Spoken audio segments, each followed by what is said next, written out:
آمدید حاضر ہیں رمضان میں۔ الحمدللہ آج 5واں روزہ ہے اور آج ہمارا موضوع ہے قرآن کی اہمیت کے بارے میں۔ قرآن کیا ہے؟ قرآن کی اہمیت کیا ہے؟ آئیں اس کے بارے میں پوچھتے ہیں علماء کرام سے۔ جی سر۔ اعوذ باللہ من الشیطان الرجیم، بسم اللہ الرحمن الرحیم۔ الف لام میم ذالک الکتاب لا ریب فیہ ھدی للمتقین الذین یؤمنون بالغیب۔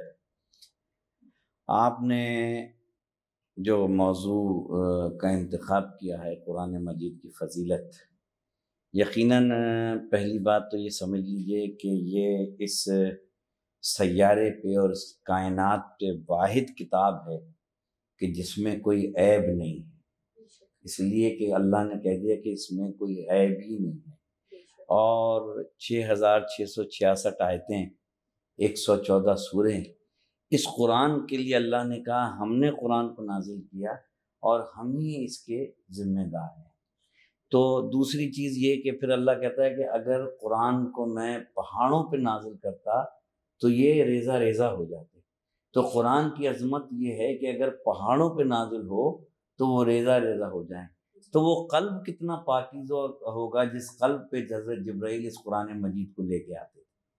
تو قرآن مجید کی فضیلت جو ہے وہ اس دیکھیں، یہاں میں مفتی صاحب سے اجازت لے کے ایک بات کہوں گا کہ جب تک نبی رہے، جب تک کتاب رہے، مفتی صاحب ایسے ہوا نا، توریت آئی، انجیل آئی، زبور آئی، یہ اور اس کے علاوہ جتنے آسمانی صحیفے آتے رہے، اللہ کا قانون یہ بن گیا کہ جب کتاب ہوگی تو وارث کتاب کا ہونا بھی ضروری ہے، سمجھانے والا کا بھی ضروری ہے۔ بھئی کتاب رکھی ہو اور میں کسی بچے سے کہوں کہ پڑھو تو وہ کہے گا میں تو نہیں پڑھ سکتا ہوں، کہ میں تو اس کتاب کے بارے میں جانتا ہی نہیں ہوں۔ کتاب کا قانون ہے کہ کتاب کے لیے معلم کا ہونا لازمی ہے، معلم کے بغیر کتاب سمجھ میں نہیں آتی۔ یہ کتابیں منسوخ ہو گئیں، تو اب میرا سوال امت مسلمہ سے یہ ہے کہ اگر قرآن قیامت تک ہے، اس پہ سارے مسلمانوں کا ایمان ہے، اب کوئی کتاب نہیں آتی، تو اگر کتاب ہے تو جس قلب میں نازل ہوئی اس کا معلم بھی حاضر ہے، وہ بھی زندہ ہے، وہ بھی غیب کا جاننے والا ہے، وہ بھی حاضر و ناظر ہے، اس لیے کہ جب تک کتاب رہے گی جب تک معلم رہے گا۔ جب معلم رہے گا تو ہم معلم کو یا رسول اللہ مدد کہہ کے پکار بھی سکتے ہیں، اس لیے کہ کتاب کا وارث موجود ہے۔ کتاب اس بات کی دلیل دے رہی ہے کہ اس کا سمجھانے والا موجود ہے، ٹھیک ہے نا۔ ایک تو یہ کتاب کی عظمت ہے، دوسرے یہ کہ پوری دنیا میں نے سڈنی میں دیکھا، میں نے لنڈن میں دیکھا، میں کینیڈا گیا، وہاں میں نے دیکھا ہر یونیورسٹی میں ہمارے قرآن مجید پہ جو ہے وہ تحقیق جاری ہے۔ ہر مذہب اور ہر اس کا جو آدمی جو ہے وہ، یہاں تک کہ کمیونسٹ بھی جو ہے وہ قرآن مجید پہ ریسرچ کر رہے ہیں۔ آخر اس قرآن مجید میں کون سی ایسی یونیورسل بات ہے؟ یونیورسل بات یہ ہے کہ پورا قرآن ایڈریس کر رہا ہے انسان کو۔ قرآن میں جو انبیاء کے ماضی کے واقعات ہیں یہ انسانیت کو جھنجھوڑتے ہیں۔ قرآن مجید صرف پڑھنے کا نام نہیں ہے، قرآن مجید سمجھ کر امپلیمنٹ کرنے کا نام ہے۔ اور قرآن مجید وہ کتاب ہے کہ اتنی پاکیزہ کتاب ہے، اتنی پاک کتاب ہے کہ پوری دنیا کی جتنی کتابیں ہیں، دنیا کے ہر مذہب نے امینڈمنٹ کر لی۔ توریت میں امینڈمنٹ ہو گئی، انجیل میں امینڈمنٹ ہو گئی، بڑی ذمہ داری سے کہہ رہا ہوں، زبور میں امینڈمنٹ ہو گئی، میری لائبریری میں آ کے دیکھیں۔ مگر یہ واحد قرآن مجید ہے کہ قیامت تک اس میں نہ تو کوئی نعوذ باللہ ترمیم کر سکتا ہے، نہ اس کا ایک نقطہ کیا ایک نقطہ بھی نہ کوئی اوپر کر سکتا ہے نہ نیچے کر سکتا ہے، اس لیے کہ یہ اللہ کا وعدہ ہے۔ کیوں مفتی صاحب؟ ماشاءاللہ بات اتنی سی ہے، جیسے میں حضرت کی بات کو آگے بڑھاؤں، آپ کی اجازت ہو تو۔ بالکل۔ قرآن کی اہمیت کے بارے میں اللہ تعالیٰ نے واضح طور پر ارشاد فرما دیا کہ یہ قرآن جو ہے اس کی شان و عظمت، جیسے کہ سورہ بقرہ کی پہلی آیت پہ حضرت فرما ہے ذالک الکتاب لا ریب فیہ ھدی للمتقین۔ لا ریب فیہ سے کیا مراد ہے کہ یہ وہ کتاب ہے جس میں کوئی شک کی گنجائش نہیں ہے، یعنی کہ نہ ہی اس کتاب میں کوئی تحریف کر سکتا ہے، نہ ہی کوئی اس کتاب میں ذرہ برابر بدلاؤ لا سکتا ہے، بلکہ اس کے رموز، اس کی آیات کا مفہوم مطلب جو اللہ نے ہمیں بتا دیا وہ اول سے لے کے آخر تک ہر آیت ویسے ہی موجود رہے گی. تو یہ کتاب ایسی جس میں شک کی گنجائش بھی نہیں. اور اس کتاب کا مقصد و محور کیا ہے؟ نحن نزلنا، کہ اللہ ہی نے سے نازل فرمایا ہے، اور اللہ نے فرمایا اور ہم ہی اس کی حفاظت فرمائیں گے. یعنی تمام کتابیں سبھی تو اللہ نے ہی نازل فرمائی ہیں، لیکن خاص طور پہ اس کتاب کے بارے میں اللہ نے فرمایا کہ ہم اس کتاب کو جو ہم نے نازل کیا ہے اس کی ذمہ داری بھی ہم نے لی ہے کہ ہم اس کی بات فرمائیں گے. اور اللہ حفاظت کیسے فرماتا ہے؟ آپ دیکھیں یہ آج تراویحاں ہو رہی ہیں، قرآن پاک پڑھے جا رہے ہیں. یہ قرآن پاک وہ کتاب ہے کہ کوئی بھی کتاب کسی کے سینے میں نہیں آتی، یہ قرآن ہی ہے جو سینے میں آ جاتا ہے، اور یہ قرآن ہی ہے جو حفظ ہو جاتا ہے. اللہ کیسے حفاظت فرماتا ہے کہ اگر آپ کہتے ہیں نا آپ کاغذ کو جلا سکتے ہیں، آپ سیاہی کو مٹا سکتے ہیں، لیکن دل سے کیا قرآن نکال سکتے ہیں؟ نہیں نکال سکتے. تو یہ وہ کتاب ہے جو حفظ ہو جاتی ہے. اور آج تراویح کی صورت میں، سورتوں کی صورت میں ہم اسے سن رہے ہوتے ہیں، ہم اسے پڑھ رہے ہوتے ہیں. تو بات نہیں سی اس قرآن کی عظمتوں کو اگر آپ دیکھیں تو اس کی عظمتوں کا اندازہ ایسے لگایا جا سکتا ہے. حضور اکرم صلی اللہ علیہ وسلم جب بھی رمضان آتے تو زیادہ سے زیادہ اس قرآن کا دور کرتے، یعنی پڑھا کرتے. اور صحابہ کرام کا تو یہ حال تھا کہ کئی صحابہ کرام پوری رات کھڑے ہو کر قرآن پاک کی تلاوت کیا کرتے. ہم آدھے گھنٹے یا 15-20 منٹ پڑھ لیتے ہیں، ہم سوچتے ہم نے بہت بڑا کام کر لیا. صحابہ کرام پوری رات کھڑے ہو کر قرآن پڑھتے تھے. اچھا میں یہ سوچتا ہوں یہ کیسے ممکن ہے؟ تو آج اس کی مثال ایسی ہے کہ آپ موبائل دیکھ رہے ہیں نا، آج آپ بچوں کو دیکھ لیں 12 بجے سے لے کے صبح فجر تک اس موبائل پہ لگے ہوتے ہیں. گیمز کھیل رہے ہیں. کیوں؟ کیونکہ ان کا انٹرسٹ لیول یہ گیم ہے. تو وہ کہتے ہیں کہ ہم نے فتح کر لی. انٹرسٹ لیول جب اور دلچسپی آپ جس چیز میں ہو وہ اتنا ہی آپ کے قریب ہوتا جاتا ہے. تو قرآن آپ سنتے ہیں نا کہ پوری رات پڑھ لیا، تو وجہ یہ تھی کہ ان کا انٹرسٹ لیول، ان کی دلچسپی، اس طرح آج لوگوں کے موبائل میں وقت کا پتہ نہیں لگتا، اس طرح کا قرآن میں تھا کہ وہ قرآن پڑھتے تھے. تو یہی دلچسپی ہمیں رکھنی ہے، کیا یہ انٹرسٹ لیول ہمیں بنانا ہے کہ ہم قرآن پڑھیں تو ایسے پڑھیں. مفتی صاحب ہم اپنے بچے کو جو ہے وہ ڈاکٹر بنانا چاہتے ہیں، انجینئر بنانا چاہتے ہیں، اور امام جعفر صادق علیہ السلام فرماتے ہیں کہ جو اپنے بچے کو قرآن حفظ کرائے گا تو قیامت کے دن میرے جد سرکار دو عالم اس کے سر پہ اپنے ہاتھوں سے تاج پہنائیں گے. یعنی جس کے ہاتھ کتنے پاکیزہ ہاتھ ہیں وہ سرکار دو عالم صلی اللہ علیہ وسلم کے. تو قرآن کی عظمت یہ ہے کہ اگر بچے کو قرآن حفظ کرا لیا جائے تو اس کی عظمت یہ ہے کہ سرکار دو عالم اپنے ہاتھوں سے جو ہے اس کے جو ہے سر پہ جو ہے وہ تاج رکھیں گے. اور جہاں تک قرآن مجید کی بات آئی تو یہ قرآن مجید کو سمجھنے کے لیے ہم سورہ جمعے کے دن اکثر پڑھتے ہیں کہ بسم اللہ الرحمن الرحیم هو الذی بعث فی امیین رسول منہم یتلو علیہم آیاتہ ویزکیہم ویعلمہم الکتاب والحکمہ. ہم نے امیین میں سے ایک رسول کو بھیجا. اچھا دنیا نے کہا کہ صاحب نعوذ باللہ خاکم بدم و سرکار تو پڑھنا لکھنا نہیں جانتے تھے. تو میں ایک ٹاک شو میں بیٹھا تھا، میں نے کہا مولانا صاحب یہ قرآن کی آیت تو سب پڑھ لیجئے. کہنے لگے ہم نے امیین میں رسول بھیجا، یعنی وہ رسول جسے پڑھنا نہیں آتا تھا. میں نے کہا اگر نہیں آتا تھا تو اگلی آیت کیا کہہ رہی ہے؟ یتلو علیہم. یتلو کا ترجمہ مفتی صاحب یہیں بیٹھے پوچھ لیں. جو آیتوں کو پڑھ کر سنائے گا. اب پڑھتا وہ ہے جسے پڑھنا آتا ہو. جو پڑھے گا تو لکھے گا نا. جسے پڑھنا آتا ہے اسے لکھنا بھی آتا ہے. قانون آج بھی دیکھ لیجئے کہ دنیا میں کوئی ایسا شخص مجھے دکھائیں کہ جسے پڑھنا تو آتا اور لکھنا نہ آتا ہو. وہ کہے گا نہیں صاحب ایسا تو آدمی نہیں ہے، پہلے تو لکھنا سیکھتا ہے پھر پڑھنا سیکھتا ہے. تو جو کہتا ہے کم عقل کے سرکار لکھنا پڑھنا نہیں جانتے تھے، قرآن کہہ رہا ہے کہ ہم نے امیین میں سے ایسا رسول بھیجا، اتنا کامل رسول بھیجا جو آیتوں کو پڑھ کر سنائے گا. تو آیتوں کو پڑھ کے کیوں سنائے گا؟ تزکیہ نفس کے لیے، پڑھتے تزکیہ کے لیے، تزکیہ نفس کے لیے۔ اب تزکیہ نفس کیا ہے؟ تزکیہ نفس یہی ہے جو رمضان میں ہم کر رہے ہیں۔ ہم رمضان میں جو روزہ رکھ رہے ہیں یہ کیا ہے؟ یہ تزکیہ نفس ہے۔ یہ جو تراویحوں میں قرآن مجید سن رہے ہیں نا، قرآن کا سننا کیوں عبادت ہے؟ کبھی آپ نے یہ غور کیا کہ قرآن کا سننا گھر میں صبح اگر قرآن سورہ یاسین ہم سنتے ہیں نا، آپ دکانوں پہ چلی جائیں، کہا سورہ یاسین کیوں لگا رہے ہیں، سن رہے ہیں، ایسا برکت کے لیے لگا رہے ہیں۔ تو قرآن کا سننا، جس گھر میں قرآن سنا جائے گا اس گھر میں رحمتیں برکتیں ہوں گی، سننے والے کو بھی ثواب، گھر میں بھی رحمتیں برکتیں ہوں گی۔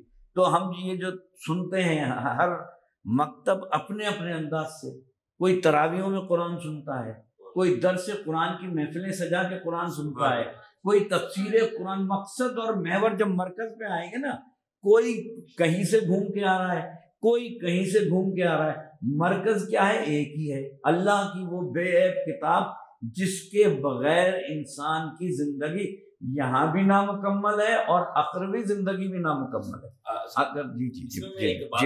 جی مفتی صاحب، ایک تو یہ کہ سماعت کرنا ثواب، لکھنا ثواب، پڑھنا ثواب، سمجھنا ثواب، دیکھنا اصل دیکھنا بھی ثواب۔ تو قرآن نے فرما دی افلا تتفکرون، فکر بھی افلا تتدبرون، یعنی یہ وہ کتاب نہیں کہ آپ نے پڑھ لیا اور آگے جا کر، نہیں، اس میں عقل والوں کے لیے نشانیاں ہیں، کوئی کھولے تو صحیح۔ آج آپ دیکھیں کہ بڑے بڑے سائنٹسٹ ہیں یا بڑے بڑے محققین ہیں، اس قرآن کی ریسرچ کرنے کے بعد ہی وہ اپنی چیزوں کو آگے بڑھا۔ اب دیکھیں مثال تو الحمدللہ رب العالمین، اس کے معنی کیا ہوتے ہیں؟ تمام تعریفیں اس رب کے لیے جو عالمین کو پالنے والا ہے۔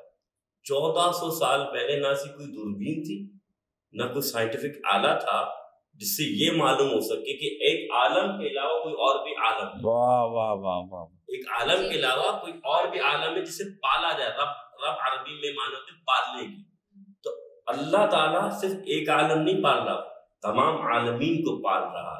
تو یہ 1400 سال پہلے قرآن نے بتایا کہ تم جس عالم میں رہ رہے ہو صرف ایک عالم نہیں ہے، اور بھی عالم ہے۔ تو آج یہ سائنس پروف کر رہی کہ نہیں، ایک عالم نہیں اور بھی عالم ہے۔ تو قرآن تو اتنا ہے، تبیان لکل شیء، بے شک ہر شے اس میں موجود ہے، ہر راز اس میں موجود ہے۔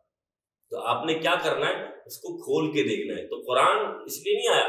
اب کیوں اللہ کے رسول نے فرمایا خیرکم من تعلم القرآن وعلمہ، تم میں سے بہتر انسان، تم میں سے بہتر کون ہے؟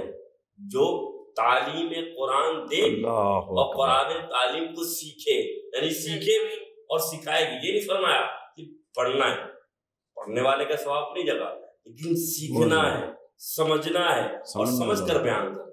اور پھر یہاں میں مفتی صاحب یہ بھی دیکھیں کہ برسوں سے، یعنی سرکار کے بعد سے دنیا نے قرآن مجید کے مقابلے میں کتابیں لکھنی شروع کی۔ یہ تو وہ زمانہ تھا جب عرب میں لٹکایا کہ اپنا کعبے کے اس پہ لٹکایا تھا، تو کہا تھا کہ کوئی ایک آیت ایسی لکھ کے لے آؤ، دنیا اس وقت نہیں لا سکی۔ اس کے بعد پتہ نہیں کتنے ملعون پیدا ہوئے، پتہ نہیں کتنے سلمان رشدی سے لے کے نسرین وہ جو تھی بنگلہ دیش، پتہ نہیں کتنے ملعون پیدا ہوئے جنہوں نے یہ کوشش کی کہ قرآن مجید کے مقابلے میں کوئی کتاب لکھ سکیں، مگر اس لیے نہیں لکھ سکتے، وہ ذلیل و رسوا اس لیے ہوئے کہ یہ دنیا کی کتاب ہے ہی نہیں، نہ اس کا لکھنے والا کوئی دنیا میں ہے، نہ یہ تو کتاب آئی اللہ کی طرف سے ہے اور اللہ ہی اس کا ضامن ہے۔ اور پھر جس کا وارث موجود ہو، ٹھیک ہے نا، ایک چیز رکھی ہے، اس کا کوئی مالک ہی نہیں ہے، ادھر دیکھا ادھر دیکھا کوئی اٹھا کے لے گیا۔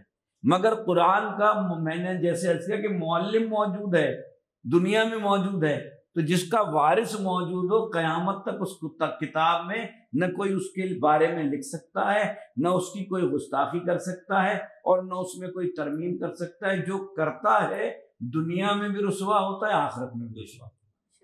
اچھا، ایک سوال آپ نے مجھ سے پوچھنا تھا، وہ یہ کہ جیسے میں نے بہت سارے ایسے لوگوں کو یہ ایک سوال آیا بھی ہے کہ وہ کہہ رہے ہیں کہ ہم کھڑے ہو کے قرآن پاک پڑھ لیتے ہیں، کہ ہم ویٹ کر رہے ہیں اپنی کسی بھی اپلیکیشن سے جو آج کل چل رہی ہے، تو ہم کھڑے ہو کے جو ہے وہ قرآن پڑھ لیتے ہیں، تو کیا یہ صحیح ہے؟ اچھا دیکھیں، قرآن دیکھیں قرآن فاستمعوا لہ، جب قرآن پڑھا جائے تو خاموشی کے ساتھ اسے سنا کرو۔ دیکھیں یہ عام کتاب تو ہے نہیں، جیسے کہ حضرت نے فرمایا، اس قرآن کا ادب ہے. با ادب با نصیب، بے ادب بد نصیب. کوشش کی جائے ادب کے ساتھ پڑھا جائے. کھڑے ہونے سے مراد ہے کہ ہم نماز بھی تو کھڑے ہو کے پڑھتے ہیں، قیام میں بھی پڑھتے ہیں، لیکن مراد ہے کہ یہ تو نہیں ہوتا کہ ہم 10 لوگ گانا گا رہے ہوں، 10 لوگ باتیں کر رہے ہوں اور وہاں قرآن ہم پڑھنا شروع کر دیں کیونکہ قرآن پڑھنے کا حکم ہے. ادب کا لحاظ خود رکھنا ہے. یہ اللہ کا کلام ہے. مثال طور پہ شرعی طور پہ بھی دیکھا جائے تو قرآن کا ایک ادب ہے. جتنا آپ ادب سے اس کو پڑھیں گے، یاد رکھیے گا یہ وہ واحد کتاب ہے یدل بھی کثیرا ویہدی بھی کثیرا. اس کتاب کو پڑھنے والے بہت سے ایسے جو گمراہ ہو جائیں گے، قرآن نہیں سمجھ میں آئے گا ان کے، نہیں سمجھ میں آئے گا، اور بہت سے ایسے جو ہدایت پا جائیں گے.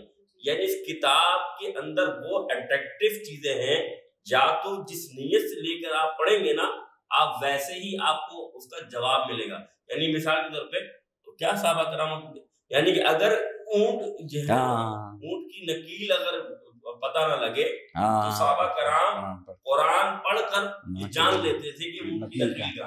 اب یہاں میں عرض کر دوں تھوڑا سا کہ اگر کوئی مشکل ہے، جیسے کوئی پریشانی آ جاتی ہے نا کہ کوئی مشکل ہے، کوئی پریشانی میں آ گئے، تو آپ نے کھڑے کھڑے اگر آیت الکرسی پڑھ لی، اپنے پہ دم کر لی، سورہ انا انزلنا پڑھ لی، یا 7 دفعہ سورہ حمد پڑھ لی، یا گھر سے نکلنے کے لیے حکم ہے کہ قرآن مجید پڑھ آیت الکرسی پڑھ کے نکلو، یا سورہ انا انزلنا سبھی پڑھ کے قرآن مجید، تو اس کی تو اجازت ہے.